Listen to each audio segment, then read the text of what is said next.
Oke, Assalamualaikum warahmatullahi wabarakatuh. Kembali lagi di channel saya.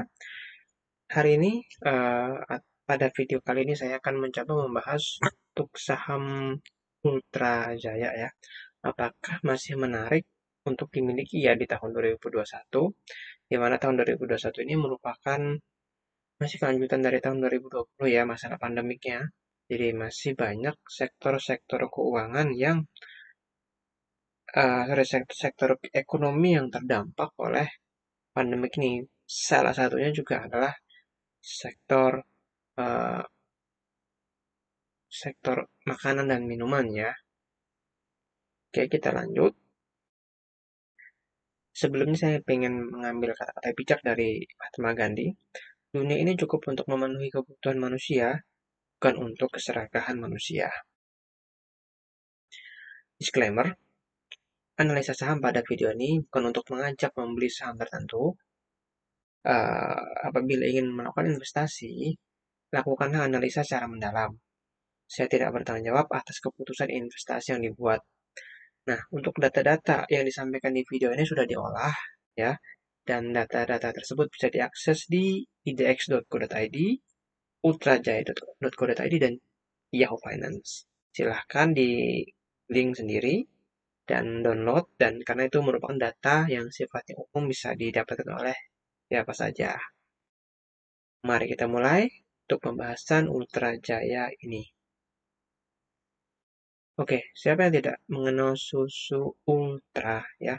Susu ultra ini merupakan susu dalam kemasan yang diproduksi oleh Ultra Jaya dan udah cukup menjadi apa ya?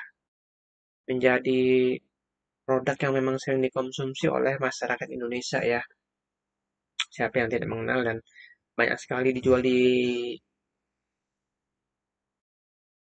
dijual di toko-toko di sekitaran kita tentunya.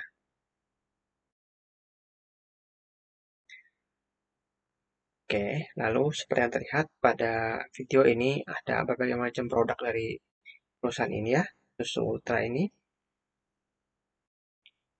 Dan ini Ultra Jaya merupakan salah satu pemain besar di susu kemasan ya, dan produknya cukup banyak. Dan ini pelopor susu UHT di Indonesia. Produknya bukan hanya susu saja, ada juga teh kotak, ada sari kacang hijau, ada sari apa asem gitu ya, asem Jawa, dan tidak bisa dipungkiri udah punya nama besar ya, atau Big Mouth ya.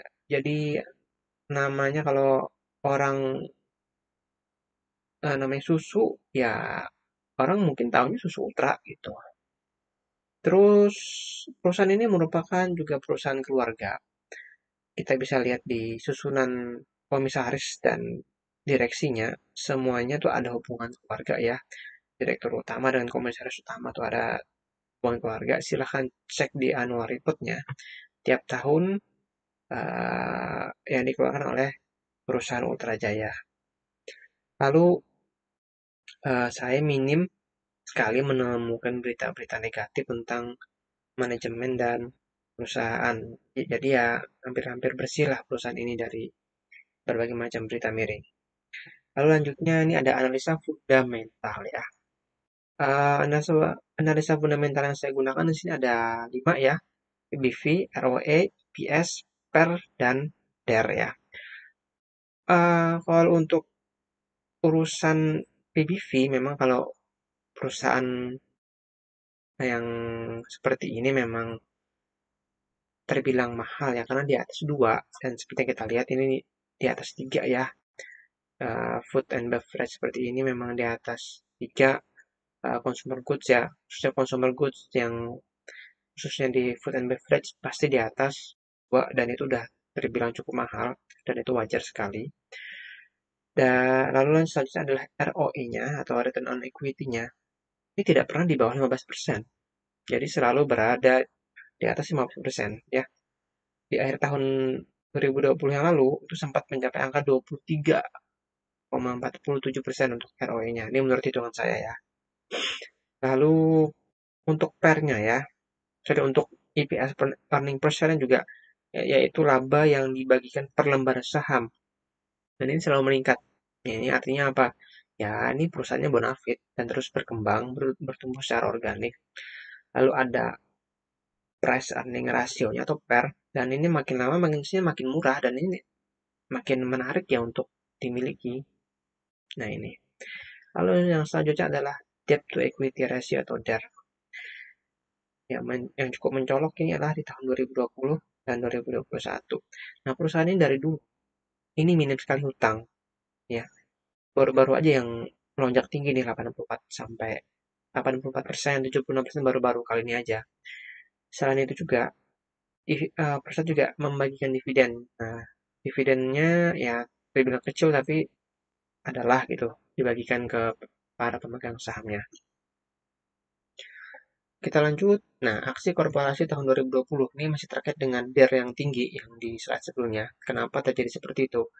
Kita baca ya di annual report-nya di halaman 7. Nih, pada tahun 2020, perseroan melakukan aksi korporasi berupa penerbitan medium term notes sebesar 3 triliun rupiah. Nah, perincian sebagai berikut, bla bla bla bla bla bla. Nah, ini dia. Jadi ada medium term note atau MTN tahun November 2020 ya. Karena perusahaan issue itu, makanya hutang perusahaan atau liability perusahaan melonjak cukup tinggi yang semula di bawah 20% melonjak tinggi. Oke, lanjut kita akan membahas revenue atau pendapatan. Secara kasar ya, pendapatan dari tahun 2016 sampai 2021 eh ada terjadi decline di tahun 2020, wajar karena memang di masa pandemik tidak ada sektor ekonomi yang tidak terdampak ya. Salah satu juga consumer goods juga terdampak juga. Lalu kita cek gross margin-nya. Nah, gross margin paling tinggi di tahun 2019. Nah, gross margin-nya apa sih? Gross margin ini kan artinya laba kotor. Di komponen laba kotor tersebut ada terselip biaya-biaya dan lain-lain ya. Nah, biaya yang mungkin pada saat 2019 itu saya pernah baca di laporan tahunannya, perusahaan jor-joran untuk biaya iklan. Jadi wajar gross margin-nya meningkat ya untuk biaya iklan. Nah, efeknya di tahun 2020 ini eh, perusahaan harus melakukan efisiensi. Seperti yang kita lihat, gross margin-nya cukup rendah, bahkan lebih rendah daripada tahun 2016. Kita lanjut, net income. Net income, even we are in the pandemic era, ya tahun 2020 ini, perusahaan still can create laba ya. Jadi masih bisa untung lah perusahaannya. 1,1 T tahun 2020 dengan kondisi pandemik. Kalau dibaca di annual report-nya, perusahaan memang melakukan efisiensi ya, jadi memang direksi melakukan efisiensi ya, nah, untuk survive perusahaan tersebut. Nah, di tahun 2021, kalau kita cek ya di bulan Maret ini, di bulan Maret ini udah sekian ya 400, sorry. Udah 400 miliaran ya. 404 miliar. Kalau kita kalikan 4 di setahun kan, kemungkinan 1,2 T.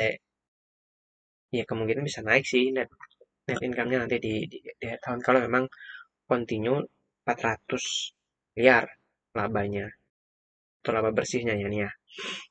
Oke, kita lanjutkan ekuitas. Eh ekuitas terjadi penurunan ya di tahun 2020. Kenapa terjadi penurunan? Kita bisa cek di annual report-nya itu kita cek di sini ya.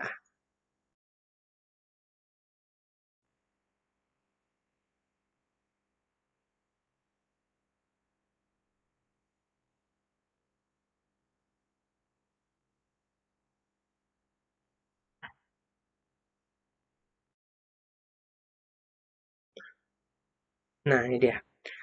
Total ekuitas per 31 Desember 2020 menurun 15,4%, senilai 873 miliar.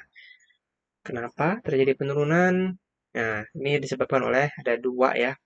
Modal saham disetor tidak mengalami perubahan, tambahan modal disetor tidak mengalami perubahan. Tambahan modal ini berupa agio saham bla bla bla bla ya. Dan ini juga pada tahun 2020 perseroan telah melakukan pembelian kembali saham sebanyak berapa? 1 miliar lembar ini ya, 1,1 miliar lembar. Itu. Oke, kita lanjut lagi ke aset dan liability, aset dan hutang ya. Ya, di tahun 2020 karena memang ada MTN tadi, jadi asetnya, hutangnya meningkat ya. Tapi aset juga meningkat karena apa? Perusahaan memang berinvestasi untuk memperbesar produksi, logistik, supply chain, ya memang untuk kepentingan ekspansi usaha gitu. Eh, apa yang menarik dari emiten ini? Di tengah pandemik ini perusahaan masih mengklaim mampu melakukan efisiensi sehingga tetap menghasilkan laba positif. Bisa cek di laporan annual report-nya ya. Perusahaan mengakui bahwa dampak yang dirasakan perseroan akibat pandemi ini adalah sedikit menurunnya penjualan bersih yang diperoleh perusahaan dari 6,2 T menjadi 5,9 T ya. Jadi turun 4,1%. Tapi berkat strategi yang diterapkan, laba bersih 1 triliun tahun 2019 bisa menjadi 1,1 di tahun 2020 atau naik sebesar 7,1% ya. Jadi ada kenaikan cukup banyak sih ya, 7,1% ini bukan yang sedikit ini. Oke, lanjut lagi. Kenapa harus menggunakan medium term notes? Nah, kita nggak tahu apa sih kebijakan dari perusahaan. Ya, ada plus minusnya sih kalau yang pernah saya pelajarin meng meng-issue semacam term notes ini ya. Salah satunya adalah mungkin kalau menggunakan medium term note ini tidak terlalu terikat dengan lembaga keuangan karena ini kan dia menghimpun dana dari pasar, bukan meminjam dana dari lembaga keuangan seperti perbankan gitu. Kalau di perbankan ya pasti terikat dengan aturan-aturan di bank dan itu bukan hal yang mudah dan simpel dengan pinjaman sebesar 3 triliun. Aset apa yang mau diikat sebesar 3 triliun gitu kan. Kita lanjut. Nah, ini opini saya. Eh, posisi keuangan debitur ini tidak ada masalah walaupun sebenarnya ada penambahan hutang karena DIR-nya masih di yang normal karena masih di bawah 1 ya. Di bawah 100%. Masih normal sekali. Lalu surat hutang dengan peringkat AA minus dari Pevindo ini adalah perusahaan pemeringkat Indonesia, biasanya perusahaan-perusahaan yang menerbitkan obligasi atau surat hutang pasti minta peringkat dari perusahaan dari Pevindo ini. Lalu selanjutnya adalah laporan keuangan dari perusahaan Ultra Jaya ini enak banget dibaca. Ya, silakan teman-teman cek ya. Di sini perusahaan memberikan banyak sekali gambaran ya, memberikan gambaran kenapa aset bisa naik, kenapa liability bisa turun dan segala macam. Dan ini sama mereka dicoba untuk dijelaskan secara detail ya. Sekarang bagaimana kitanya saja bisa memahami atau tidak gitu. Dan ini juga enak banget dibaca untuk laporan keuangannya ini. Oke, lanjut ya. Saham ini untuk sifatnya long term ya dengan jualan tipis-tipis tapi continue. Kenapa sih bilang continue? Based on pada pergerakan harga saham bisa dicek di Yahoo Finance ya. Saya coba cekkan. Nah, ini dia. Ini dari 2010 ya. Dari masih angka 250 perak jadi 1.500. Ya, jangka waktu 10 tahun ya. Coba kita kecilkan jadi 5 tahun ya. 5 years. Ini dari tahun 2016 ya. Masih di angka 1.100. Paling tinggi 1.800 ya.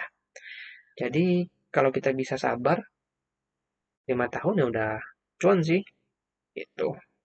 Kalau kita memang tahu momennya pada saat kapan bisa membeli dan kapan bisa untuk menjual saham ini. Oke, mungkin itu aja sih dari video kali ini. Terima kasih sudah mau menonton. Sampai ketemu di video-video yang berikutnya. Assalamualaikum warahmatullahi wabarakatuh.